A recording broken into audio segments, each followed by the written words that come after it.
এখন ব্যাগ খুলে দেখি অ্যাম্বারটা আমার ব্যাগে। আমি বললাম, তুমি বলতে চাচ্ছ একটা বস্তুর টেলিপোর্টেশন হয়েছে, ঘরে অদৃশ্য হয়ে তোমার ব্যাগে আবির্ভূত হয়েছে? অ্যানি বলল, হ্যাঁ।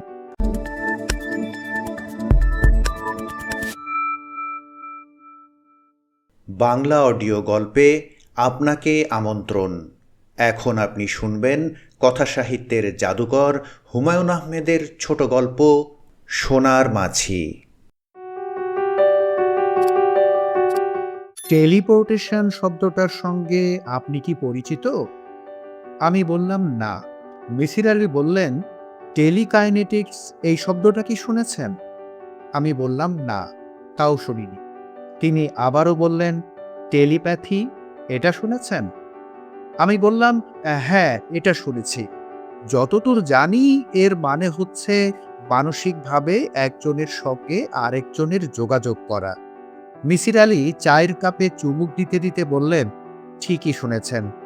ধারণা করা হয় যখন মানুষ ভাষা আবিষ্কার করেনি, তখন তারা টেলিপ্যাথির মাধ্যমে যোগাযোগ করত।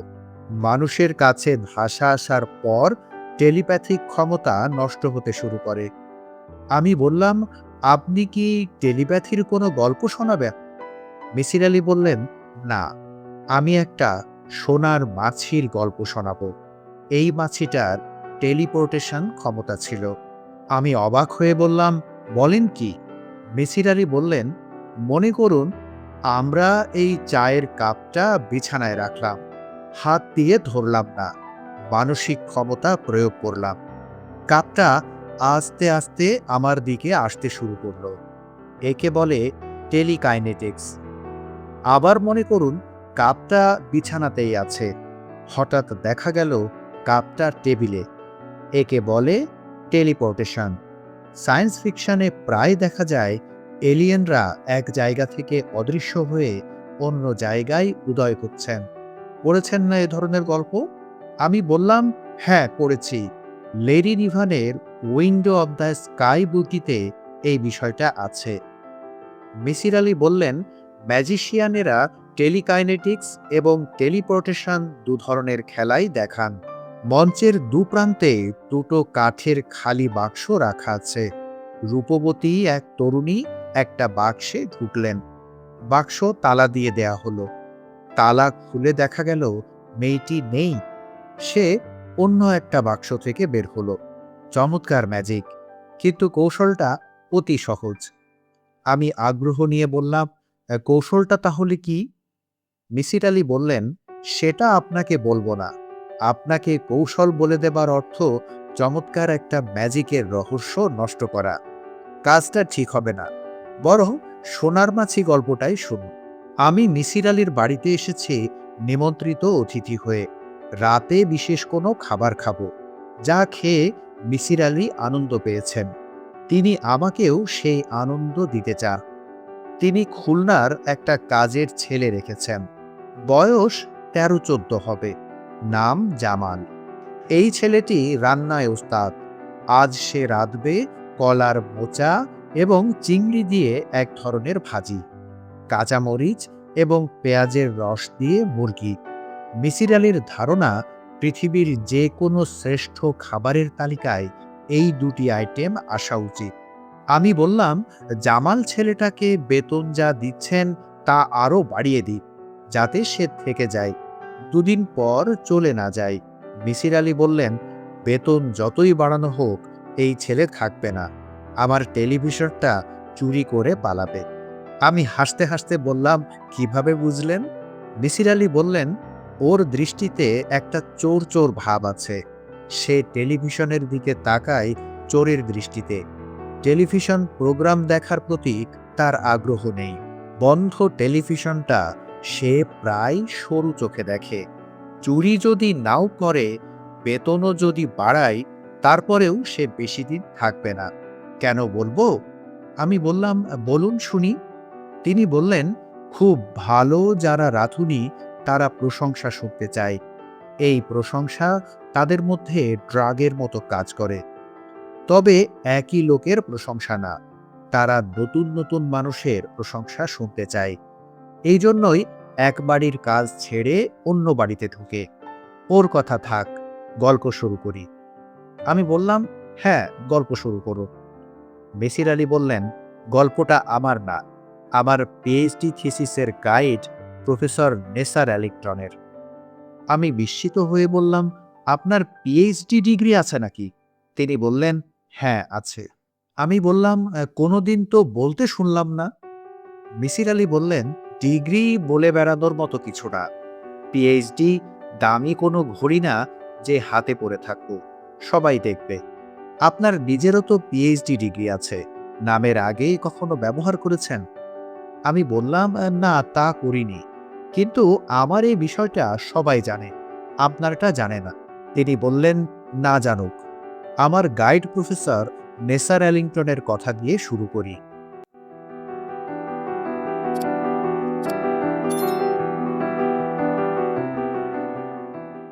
পেটে খাটো মানুষ, চমৎকার স্বাস্থ্য, হাসি খুশি স্বভাব। নেশা হচ্ছে কাঠের অদ্ভুত অদ্ভুত আসবাব বানানো। তিনি কোনো টেবিল, 3 কোণা টেবিল, যার এক কোণা আবার ঢালু। টেবিলে কিছু রাখলেই গড়িয়ে পড়ে যায়। 45 ডিগ্রি বাঁকা বুকশেলফ, যার মাথায় খুঁটি বসানো। দূর থেকে দেখলে মনে হয় একটা মানুষ মাথায় হাত দিয়ে শুয়ে আছে। একটা চেয়ার বানিয়েছেন যার দুটো হাতল উল্টো দিকে। আমি একদিন বললাম, এ ধরনের অদ্ভুত ফার্নিচার কেন বানাচ্ছেন স্যার? তিনি বললেন, মানুষের মনের ওপর চাপ সৃষ্টি করার জন্য এগুলো বানায়। মানুষের ব্রেন এমনভাবে তৈরি যে সে কনভেনশনের বাইরে যেতে চায় না। আমার চেষ্টা থাকে মানুষকে কনভেনশনের বাইরে নিয়ে যাওয়া। আমি বললাম, স্যার, চেয়ারে হাতল থাকে হাত রাখার জন্য, এটা প্রয়োজন। আপনি প্রয়োজনকে বাদ দেবেন কেন? স্যার বললেন, তুমি চেয়ারটায় বসো। আমি বসলাম। স্যার বললেন, হাত কোথায় রাখবে এই নিয়ে অস্বস্তি হচ্ছে না? আমি বললাম, জি হচ্ছে। স্যার বললেন, চেয়ারটায় হাতল থাকলে তুমি চেয়ারে বসা মাত্রই তোমার হাতের অস্তিত্ব ভুলে যেতে। এখন ভুলবে না। যতক্ষণ চেয়ারে বসে থাকবে ততক্ষণই মনে হবে তোমার দুটো হাত আছে। আমি স্যারের কথা ফেলে দিতে পারলাম না। অদ্ভুত মানুষটার যুক্তি গ্রহণ করতে বাধ্য হলাম। তার সঙ্গে অতি দ্রুত আমার সখ্য হলো। কাঠের ওপর ইয়ার্কা ঘষতে ঘষতে তিনি বিচিত্র বিষয়ে গল্প বলতেন। আমি মুগ্ধ হয়ে তার গল্প শুনতাম। এক ছুটির দিনে তার বাড়িতে গেছি। তার ব্যক্তিগত লাইব্রেরি থেকে দুটো বই নেওয়া দরকার। স্যার কাঠের কাজ বন্ধ করে সুইমিং পুলের পাশের চেয়ারে শুয়ে আছেন। তাকে খানিকটা বিষণ্ণ মনে হচ্ছে।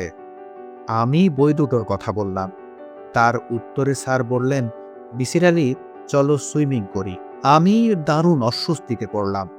স্যার একা মানুষ, বিশাল বাড়িতে তিনি ছাড়া দ্বিতীয় কোনো প্রাণী নেই। সুইমিং পুলে তিনি যখন নামেন সম্পূর্ণ নগ্ন হয়ে নামেন। নগ্ন অধ্যাপকের সঙ্গে সাঁতার কাটা সম্ভব নয়। আমি বললাম, স্যার, আমার শরীরটা ভালো না, আজ পানিতে নামবো না। স্যার কিছুক্ষণ আমার দিকে তাকিয়ে থেকে বললেন, নগ্নতা নিয়ে তোমাদের সূচিবায়ুটা আমি ঠিক বুঝতে পারি না। আমার স্ত্রী যখন জীবিত ছিল তখন আমরা দুজন সম্পূর্ণ নগ্ন হয়ে সাঁতার কাটতাম। আমার জীবনের অল্প কিছু আনন্দময় মুহূর্তের মধ্যে ওই দৃশ্যটি আছে। এখন আমি একা নগ্ন সাঁতার কাটি। আমার সঙ্গে সাঁতার কাটে অ্যানির স্মৃতি। আমি বললাম, স্যার, আজ কি ম্যাডামের মৃত্যু দিবস? তিনি বললেন, তোমার বুদ্ধি ভালো, কিভাবে ধরেছ? আমি বললাম, ম্যাডামের কোনো কথা কখনো আপনার কাছ থেকে আগে শুনিনি, আজ শুনলাম। আপনি হাসি খুশি মানুষ, আজ শুরু থেকেই দেখছি আপনি ভীষণ বিষণ্ণ। স্যার বললেন, মিসির আলী, আমার স্ত্রী ছিল নর্থ আমেরিকার সবচেয়ে রূপবতী মহিলা এবং নর্থ আমেরিকার সবচেয়ে বোকা মহিলা। ওই বোকা মহিলা আমাকে পাগলের মতো ভালোবাসত। বোকা বলেই হয়তো আমাকে ভালোবাসত। বুদ্ধিমতীরা নিজেকে ভালোবাসে, অন্য কাউকে ভালোবাসতে পারে না, ভালোবাসার ভান করে। তুমি লাইব্রেরির ঘরে গিয়ে বসো, আমি সাঁতার কেটে আসছি। আজ তুমি আমার সঙ্গে লাঞ্চ করবে। পিজার অর্ডার দেয়া আছে। পিজা অ্যানির অতি পছন্দের খাবার, আমার না। তবে আজকের দিনে নিয়ম করে আমি পিজা খাই। লাঞ্চ পর্ব শেষ হয়েছে। আমি স্যারের সঙ্গে লাইব্রেরি ঘরে বসে আছি। প্রয়োজনীয় দুটো বই আমার হাতে। বিদায় নিয়ে চলে আসতে পারি। আজকের এই বিশেষ দিনে বেচারাকে একা ফেলে যেতেও খারাপ লাগছে। কি করব বুঝতে পারছি না। স্যার বললেন, তোমার কাজ থাকলে চলে যাও। আমাকে কোম্পানি দেবার জন্য বসে থাকতে হবে না। নিঃসঙ্গতাও সময় বিশেষ গুড কোম্পানি। আর যদি কাজ না থাকে তাহলে বসো, গল্প করি।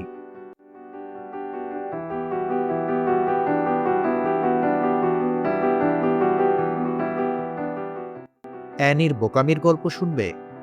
আমি বললাম, স্যার বলুন, শুনব। স্যার বললেন, অ্যানির প্রধান শখ ছিল আবর্জনা কেনা। তার শপিংয়ের আমি নাম দিয়েছিলাম গার্বেজ শপিং। এই বাড়ির বেজমেন্টের বিশাল জায়গা তার কেনা গার্বেজে ভর্তি। সময় করে একদিন দেখো, মজা পাবে। কি নেই সেখানে! বাচ্চাদের খেলনা, বাসন, কাচের পুতুল, তোয়ালে, সাবান, এগুলোতে ভর্তি। সাবান আর তোয়ালের প্রতি তার বিশেষ শখ ছিল, অবসেশন।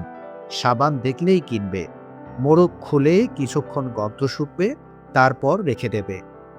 তোয়ালের ভাঁজ খুলে কিছুক্ষণ মুখে চেপে রাখবে, তারপর সরিয়ে রাখবে। অ্যানিকে নিয়ে আমি প্রায় দেশের বাইরে ছুটি কাটাতে যেতাম। বিদেশের নদী, পর্বত, অরণ্য, সমুদ্র কোনো কিছুই তাকে আকর্ষণ করত না।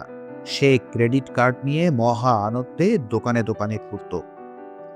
সেবার গিয়েছি ইন্দোনেশিয়ার বালিতে। আলাদা কটেজ নিয়েছি। সমুদ্রের পানিতে পা ডুবিয়ে বিয়ার খেয়ে সময় কাটাচ্ছি। ওদিকে অ্যানি ঘুরছে দোকানে দোকানে।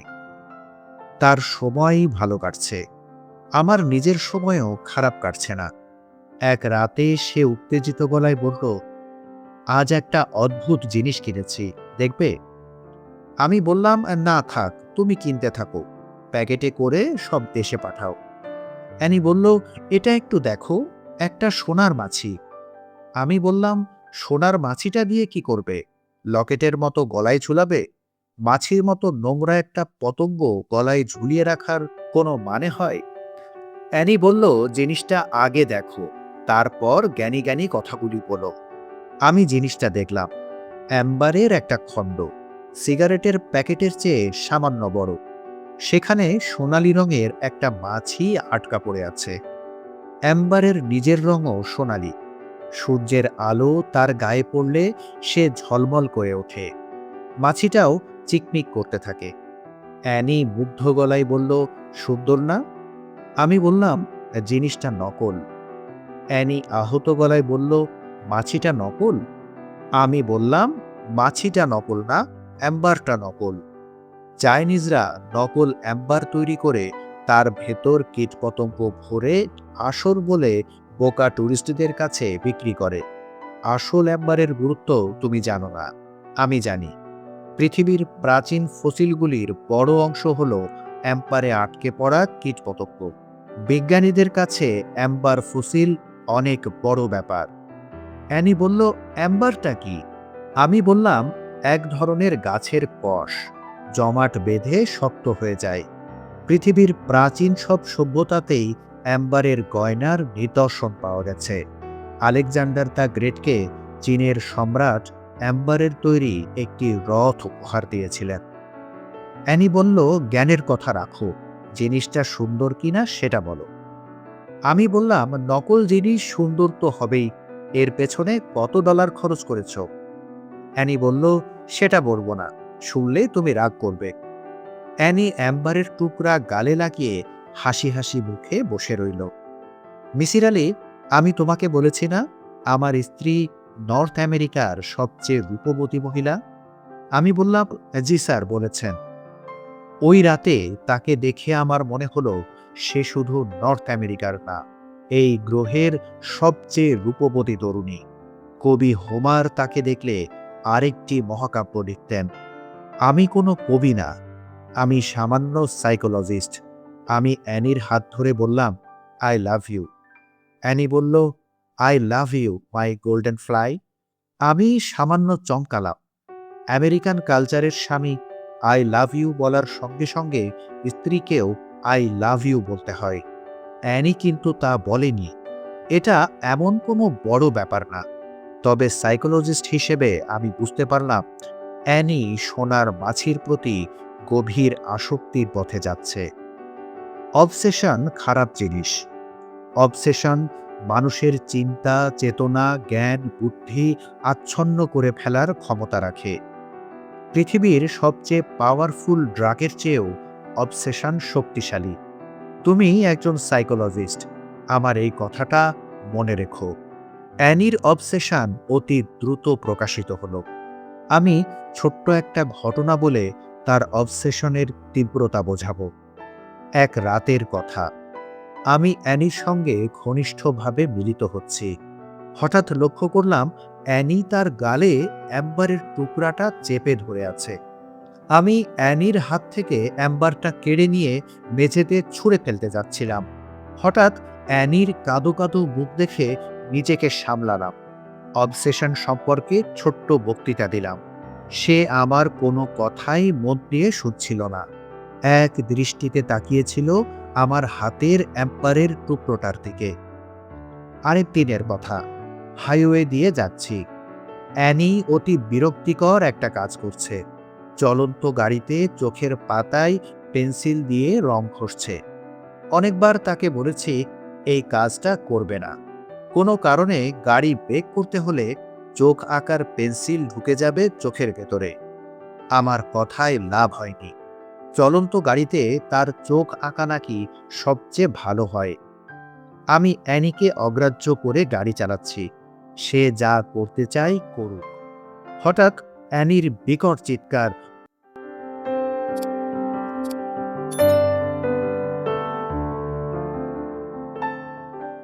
আমি দ্রুত ব্রেক কষে গাড়ি রাস্তার একপাশে নিয়ে এলাম।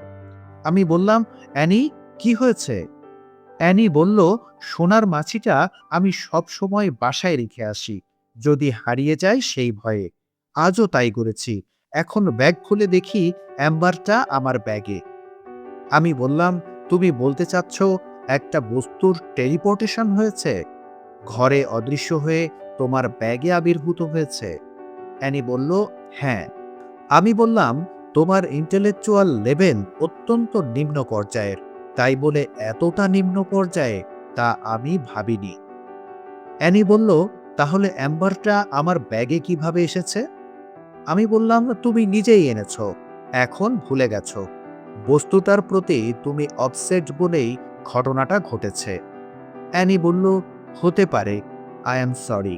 সে সরি বললেও আমি বুঝতে পারছিলাম অ্যানি আমার যুক্তি গ্রহণ করেনি।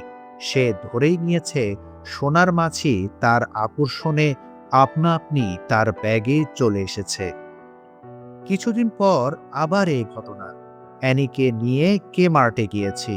কাগজ কিনবো, পেপার ক্লিপ কিনবো। হঠাৎ অ্যানি উত্তেজিত ভঙ্গিতে আমার কাছে উপস্থিত। আমি বললাম, কোনো সমস্যা? অ্যানি বলল, হ্যাঁ, সমস্যা। আমি বললাম, বলো কি হয়েছে? অ্যানি বলল, শুনলে তুমি তো রেগে যাবে। আমি বললাম, রাখবো না, বিরক্ত হতে পারি। তোমার সেই সোনার মাছি কি আবারও তোমার ব্যাগে চলে এসেছে? অ্যানি নিচু গলায় বলল, হ্যাঁ, আজ আমি নিজের হাতে অ্যাম্পারটা ড্রয়ারে রেখে তোমাকে নিয়ে বের হয়েছি। তুমি ঘরে তালা দিয়েছ। আমি বললাম, ভালো করে মনে করে দেখো। আমি তালা দেবার পরপরই তুমি বললে কিচেনের চুলা বন্ধ করেছি কিনা মনে করতে পারছি না। আমি তালা খুললাম। তুমি ঘরে ঢুকলে। ঘর থেকে বের হবার সময় সোনার মাছি নিয়ে এসেছ। অ্যানি বিড়বিড় করে বলল, আমি শুধু কিচেনেই ঢুকেছি, অন্য কোথাও না, বিশ্বাস করো। আমি বললাম, তুমি ভাবছো কিচেনেই ঢুকেছ। চূড়ান্ত পর্যায়ের অবসেশনে এমন ঘটনাই ঘটে। অ্যানি মন খারাপ করে বলল, সরি। আমি বললাম, সরি বলার কিছু নেই। তোমাকে সোনার মাছির ব্যাপারটা ভুলে যেতে হবে, পারবে না? অ্যানি বলল, তুমি বললে পারবো। একজন সেন্সেবল মানুষ যা করে আমি তাই করলাম। অ্যানির সোনার মাছি লুকিয়ে ফেললাম। অ্যানি তা নিয়ে খুব যে অস্থির হলো তা না, কারণ তখন তার জীবনে মহা বিপর্যয় নেমে এসেছে। তার ইমাক ক্যান্সার ধরা পড়েছে। তাকে ভর্তি করা হয়েছে সেন্ট লুক হাসপাতালে। ডাক্তার তৃতীয় দফা অপারেশন করেছেন। রেডিওথেরাপি শুরু হয়েছে। পরীর চেয়েও রূপবতী একটি মেয়ে আমার চোখের সামনে প্রেতের মতো হয়ে গেল। মাথার সব চুল পড়ে গেল। শরীর শুকিয়ে ৯-১০ বছর বয়সী একটা শিশুর মতো হয়ে গেল। শুধু চোখ দুটোই ঠিক রইল। পৃথিবীর সব মায়া, সব সৌন্দর্য জমা হলো তার দুটো চোখে। একদিন ডাক্তার বললেন, সরি প্রফেসর, রেডিওথেরাপি আপনার স্ত্রীর ক্ষেত্রে কাজ করছে না। আমি বললাম, আর কিছুই কি করার নেই? ডাক্তার চুপ করে রইলেন। এক রাতের কথা, আমি অ্যানির পাশে বসে আছি। অ্যানি বলল, অন্যদিকে তাকিয়ে বসো, আমার দিকে তাকিও না। আমি দেখতে পশুর মতো হয়ে গেছি। একটা নোংরা পশুর দিকে তাকিয়ে থাকার কিছু নেই। তুমি যখন জ্ঞানের কথা বলতে আমি খুব বিরক্ত হতাম। আজ একটা জ্ঞানের কথা বলো।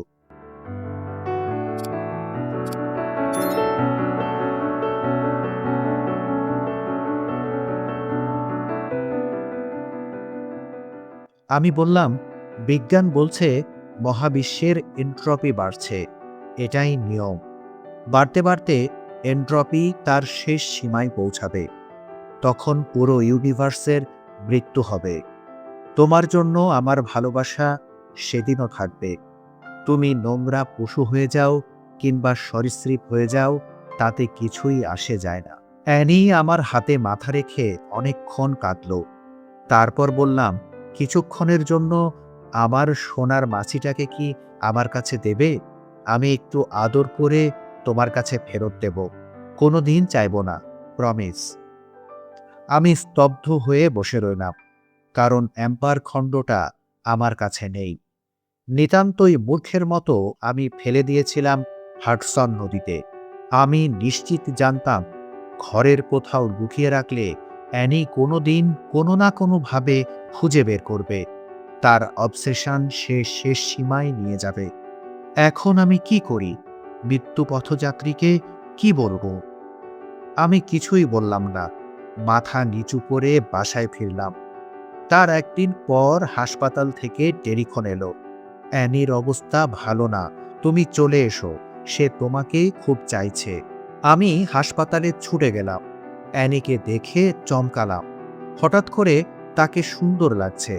গালের চামড়ায় গোলাপি আভা, চোখের মণি পুরনো দিনের মতো ঝকঝক করছে। আমাকে দেখে সে কিশোরীদের মিষ্টি গলায় বলল, থ্যাংক ইউ। আমি বললাম, থ্যাঙ্কস কেন? অ্যানি বলল, আমি যখন ঘুমাচ্ছিলাম তখন তুমি আমাকে না জাগিয়ে সোনার মাছিটা আমার হাতে ধরিয়ে দিয়েছ, এই জন্য ধন্যবাদ। সে গায়ের চাদর সরালো। আমি স্তম্ভিত হয়ে দেখি অ্যাম্বারের টুকরাটা তার হাতে। প্রফেসর কথা বন্ধ করে চুরুট ধরালেন। চুরুটে টান দিয়ে আনাড়ি স্মোকারদের মতো কিছুক্ষণ কাশলেন। তারপর ছোট্ট নিঃশ্বাস ফেলে বললেন, অ্যাম্বারের টুকরোটা অ্যানির হাতে কিভাবে এসেছে আমি জানি না, জানতে চাইও না। সব রহস্যের সমাধান হওয়ার প্রয়োজনও দেখছি না। রহস্য হচ্ছে গোপন ভালোবাসার মতো, যা থাকবে গোপনে। মিসির আলি বললেন, স্যার, অ্যাম্বারের টুকরাটা কি এখনো আপনার কাছে আছে? প্রফেসর বললেন, না, অ্যানির কফিনের সঙ্গে দিয়ে দিয়েছি। অ্যানি তার সোনার মাছি সঙ্গে নিয়ে গেছে। অ্যানির ছবিটা কি দেখতে চাও? দেয়ালে তাকাও, বাস্কেটবল হাতে নিয়ে হাসছে। ছবিটা আবার তোলা। ছবিটা প্রায় দেখি এবং অবাক হয়ে ভাবি, আমাদের সবার বয়স বাড়বে, আমরা জরাগ্রস্ত হব, কিন্তু ছবির এই মেয়েটি তার যৌবন নিয়ে স্থির থাকবে। জরা তাকে স্পর্শ করতে পারবে না। প্রফেসর চুরুট হাতে উঠে দাঁড়ালেন। দ্রুত ঘর থেকে বের হলেন। তার চোখে পানি চলে এসেছে। তিনি সেই পানি তার ছাত্রকে দেখাতে চায় না।